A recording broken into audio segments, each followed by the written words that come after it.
Hola a todos y a todas.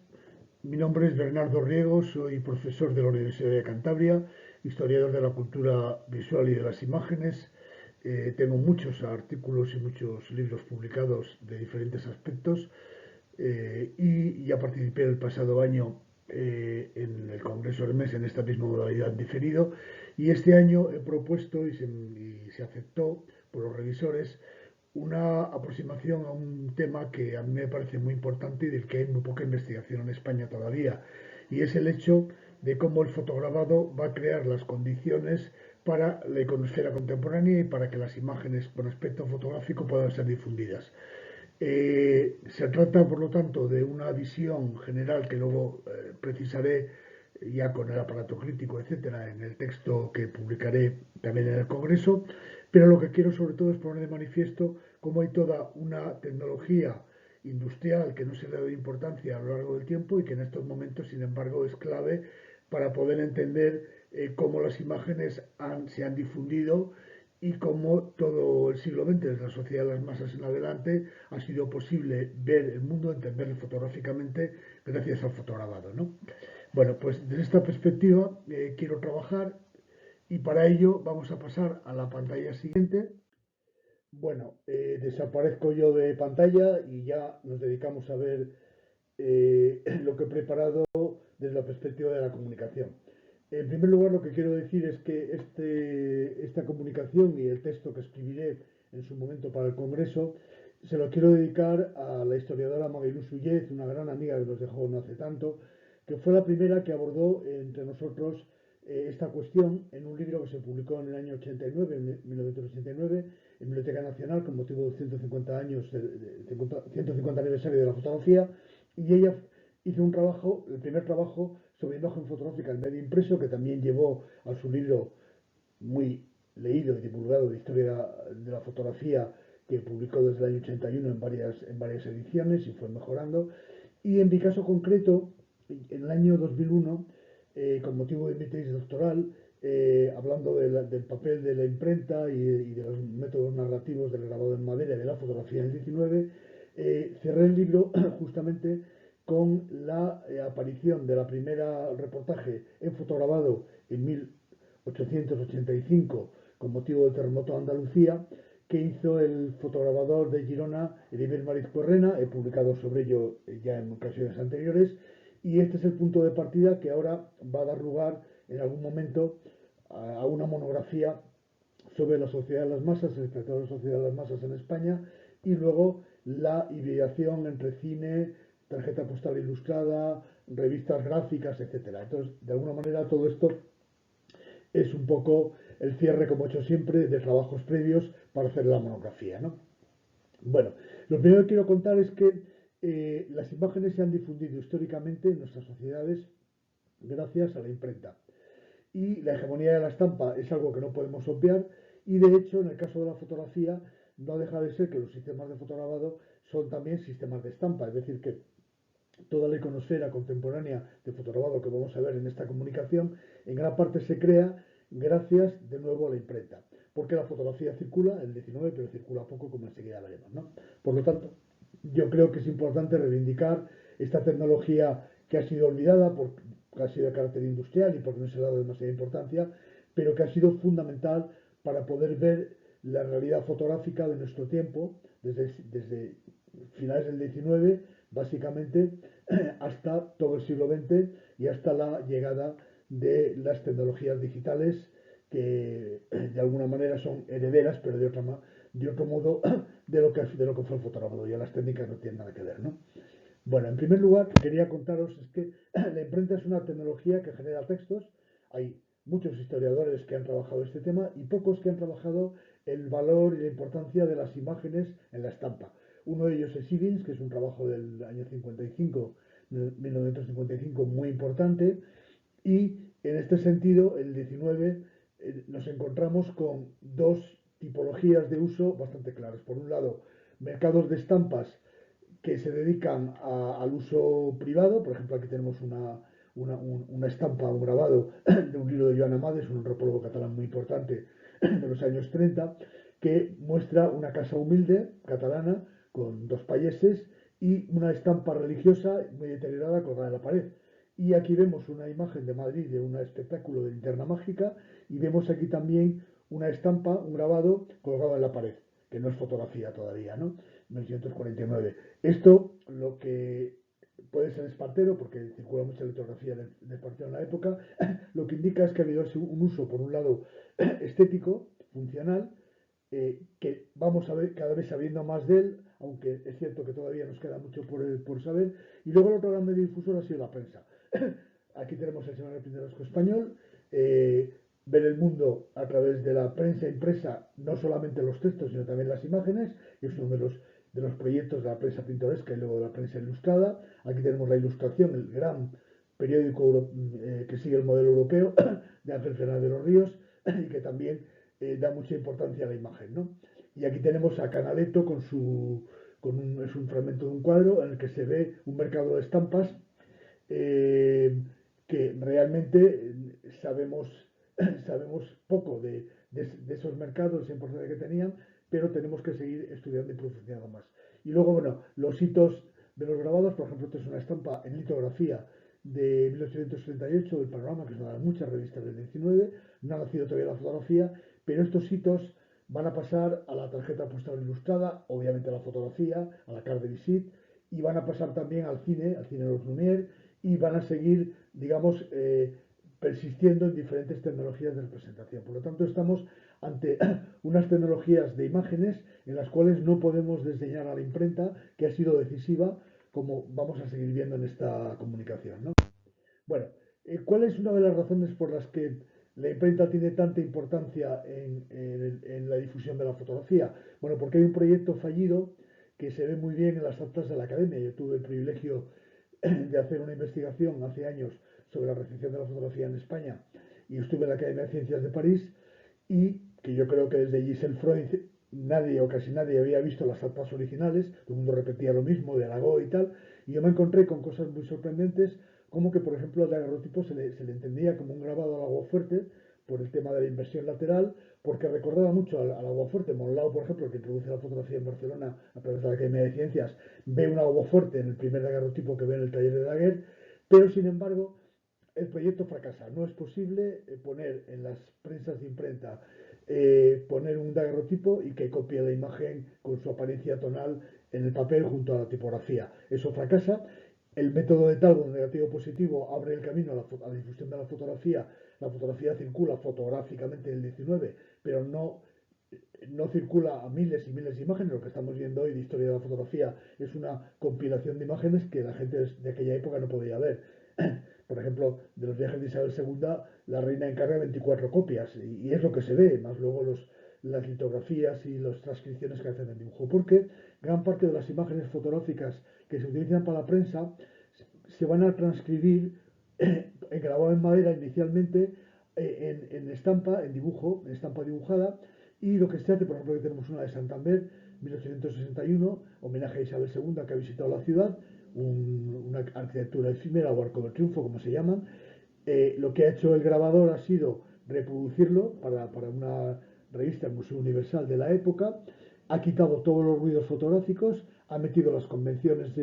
que se esperan de la pose, de gente debajo del arco de triunfo, la arquitectura efímera, etcétera, ha limpiado todo aquello que es innecesario y que la fotografía no puede evitar, y esto lo hacen una serie de grabadores en madera que trabajan con tacos de Vogue que dibujan, o bien copian la fotografía, o bien el periodista que ha captado la escena, que ha hecho una escenografía, se lo da y él la recrea con las convenciones del momento, ¿no? Entonces se crea una legibilidad visual muy importante porque todas aquellas personas del 19 que veían estas revistas y veían las imágenes fotográficas en dibujo,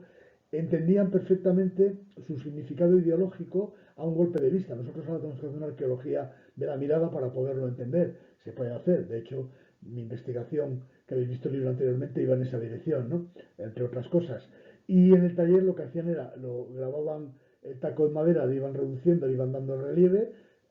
que tuviera el mismo relieve que los test, que las tipografías en plomo, se juntaba en la página, en la rama, como se llaman los periódicos, la rama es donde van las imágenes grabadas y los textos tipográficos, los moldes de plomo, y luego pues un ayudante lo que hacía era una prueba para ver cómo había quedado todo eso, ¿no? Bueno, este proyecto a lo que lleva es a pensar cómo se pueden copiar fotografías en la imprenta. Y entonces ahí se va abriendo una idea, que es una idea muy inteligente y muy luminosa, y es que si realmente lo que es un grabado es una agregación de líneas, puntos y líneas, como vemos aquí, como vemos en este grabado, lo que hay que hacer es un sistema de interposición en la reproducción fotográfica para que las características tonales de una imagen se vean descomponiendo en puntos de diferente densidad y eso restituya una imagen que aparentemente a los ojos del lector parezca fotográfica con todos los valores de grises, pero que desde la perspectiva técnica sean puntos de diferente tamaño que lo que hacen es reproducir matices de tinta en la página junto al texto tipográfico que es negro sobre el blanco del papel, ¿no? Bueno, esto se va trabajando y aquí aparece un elemento muy importante. Los fotógrafos de la época no tienen narrativa, se han acostumbrado a la narrativa del grabado dibujado y hay un periodo entre 1880, que enseguida veremos algún experimento, y 1900 que van a aprender esa narrativa porque todavía siguen haciendo muchas fotos en pose, muchas fotos pensando en términos de dibujo, de información dibujada, ¿no? La eclosión va a ser justamente, lo veremos enseguida, con los magazines, con las revistas gráficas, que lo van a cambiar todo, ¿no? Bueno, entonces aquí tenemos, por ejemplo, cómo los años 80, 1880, la década de los 80, en España, y es un proceso internacional, no solamente se da en España, empieza a haber muchos experimentos para hacer fotograbado. En el caso español hay dos núcleos fundamentales. Uno que está bastante mejor documentado, que es el de Barcelona, porque se hicieron algunos trabajos de recuperación y incluso hay un grupo ahora trabajando sobre fototipia, la fototipia Thomas y algunas cuestiones que son paralelas al fotograbado. Y en el caso de Madrid, que se conoce menos, las revistas de la época van apareciendo experiencias de fotograbado, la ilustración hispanoamericana, esta, por ejemplo, la ilustración católica en el 82, Laporta, que es uno de los primeros fotograbadores que se instalan en Madrid y que va a hacer mucho material, tanto de fotograbado como de fototipia, hace una experiencia, la publica en una revista, se publica un poco lo que supone, etcétera, etcétera, pero el gran cambio lo va a producir Barcelona con la revista de ilustración, cuando Heribel Mariz Correna, que es un fotógrafo y un fotografador y un fotografador procedente de Girona, que se ha formado en Alemania estas técnicas, va a Andalucía, fotografía el terremoto de la Nochebuena del 84 y en el febrero de 1985 empieza a publicar en varios números fotografías de la catástrofe, mientras que el resto de las revistas siguen con imágenes dibujadas. Claro, es un salto cualitativo. Lo que ocurre es que esta primera momento de que la prensa de la época utilice ya la fotografía no va a tener una continuidad inmediata porque durante, como digo, de los 80 hasta 1900 más o menos, esto hay que precisarlo un poco más, lo que se va a publicar sobre todo van a ser en fotograbado, imágenes estáticas, reproducciones de obras de arte, etcétera, porque los fotógrafos en ese tiempo lo que van a aprender es justamente la narrativa que no tienen, ¿no? Bueno, pero cuando esa narrativa aparece, y aparece de una manera, digamos, inmediata con el siglo XX, a principios del siglo, gracias a la eclosión de los magazines, las revistas gráficas como Blanco y Negro, Actualidades, Mundo Gráfico, La Esfera, etcétera, Nuevo Mundo, etcétera, que lo que van a hacer es justamente contar las cosas a través de lo que ven los fotógrafos con sus cámaras y reproducirlo como lo han captado los fotógrafos. Ya no hace falta el dibujo. Y ahí los fotógrafos van a aprender narrativa de la modernidad, la nueva visión que tan magistralmente estudiaron autores como Christopher Phillips en su momento, ¿no? Bueno, y esa narrativa, esa nueva visión, está muy vinculada al cinematógrafo que acaba de nacer, está muy vinculada al viaje y está muy vinculada a un mundo que se ha hecho moderno. Y, por ejemplo, cuando vemos ahora las puestas en página de las revistas, como esta de Nuevo Mundo, que habla de una merienda en Madrid, en un parque de Madrid, en el Retiro, lo que estamos viendo realmente es justamente una puesta en página que recuerda las secuencias cinematográficas, varios planos de lo que está ocurriendo y por lo tanto estamos viendo cine también, es decir, la impregnación cine fotograbado es muy importante. Tenemos que ver de una manera compleja al espectador de esta época, que es lo que yo pretendo en mi investigación, ¿no? Bueno, y tenemos también otra cuestión que a mí me preocupa mucho. Aquí tenéis mi correo electrónico porque estas fichas que he elaborado Si os interesan, os las puedo facilitar sin ningún problema a quien me las pida. Estas y otras que tengo sobre el fotograbado, la fototipia, etcétera. Vamos a ver, yo he sido fotógrafo en mi adolescencia en un periódico, antes de ser fotógrafo de prensa y luego profesor de universidad. Y yo soy de los últimos que queda que sé hacer fotograbado. Yo cuando vi este libro de José Cao, que es un fotograbador gallego que en 1909 hace un librito que está en la Biblioteca de Cataluña, luego yo tuve la suerte de poderle comprar en Iberlibro, sobre cómo es el proceso de fotograbado fotográficamente explicado. Yo lo puedo explicar porque yo lo he conocido, yo lo he hecho, pero el problema que tenemos como historiadores de las imágenes es que cuando, por ejemplo, yo ahora hablo de linterna mágica, yo nunca he asistido a un espectáculo del 19 de linterna mágica, porque biográficamente no he podido asistir, lo puedo reconstruir culturalmente, ¿no? Entonces a mí me preocupa mucho dejar todo este tipo de cosas documentadas para que el futuro quien investigue en estos temas que son fundamentales para entender la iconosfera contemporánea sepa un poco cómo se funcionaba, porque ya no quedan fotograbadores. Esta técnica ha desaparecido, se han destruido miles y miles, me debería decir millones de fotograbados en zinc, de planchas de zinc, y ahora mismo reconstruirlo es muy difícil, salvo que tengas la virtualidad, como en mi caso, de que yo le practiqué, ¿no? Bueno, ¿cómo se crea esta iconosfera? Pues de una manera absolutamente, digamos, heroica, y es a base de una industria que se genera en Barcelona y en Madrid, que hace semanalmente miles y miles y miles de planchas de fotograbado, menos en fototipia, y luego ya hueco grabado, que no me ocupo en esta comunicación de ello, ni de la fototipia tampoco, para la prensa de la época. Estos talleres que reproducen, te ponen las pantallas, etcétera, y luego graban con nitrato. Estos talleres hacen miles de imágenes, como digo, por encargo de las revistas gráficas, pero también de los periódicos, hasta que en un proceso paulatino los periódicos locales de toda España van introduciendo talleres de fotograbado y al principio publican como mucho una imagen o como muchísimo dos en las 4 páginas que suele llevar un periódico, ¿no? Pero ya estas puestas en página de las revistas como Blanco y Negro o estas imágenes tan impactantes como el de la Nuevo Mundo, que es una de las revistas importantes, son posibles gracias al fotograbado, gracias a que el fotógrafo lo puede captar, pero luego hay que recrearlo y hay que hacer además una información sobre ello, y este realismo fotográfico que nosotros hemos heredado viene de toda esta tecnología industrial que fue importantísima y que apenas se ha estudiado y que tenemos que estudiarla, tenemos que trabajar sobre ella y además tenemos que aprovechar, y a mí me gustaría invitar a quien me esté escuchando y viendo que este es un tema de investigación necesario y que yo desde luego a quien esté interesado, aquí tenéis mi correo electrónico de la Universidad de Cantabria, me podéis escribir, os facilito todo lo que sea posible, de muchas fichas que tengo, de algún seminario que he dado, etcétera, porque creo que es un tema que tenemos que trabajar, ¿no? Y luego ya para terminar, estamos en un patrimonio visual que está en total riesgo de desaparición. Como os he dicho antes, se han tirado, me atrevería a decir, millones de planchas. Yo recuperé algunas del periódico donde trabajé en su momento, esta es una de ellas. Esta es una plancha tal como se preparaban, con un taco de madera. Se las calzaba, se llamaba así, con un taco de madera, y luego se ponían hojas de papel para que alcanzara la altura del texto tipográfico y se montaban en la rama. Aquí es como se preparaban, es decir, se cerraban, se clavaban con un claveteado más bajo que lo que es el relieve,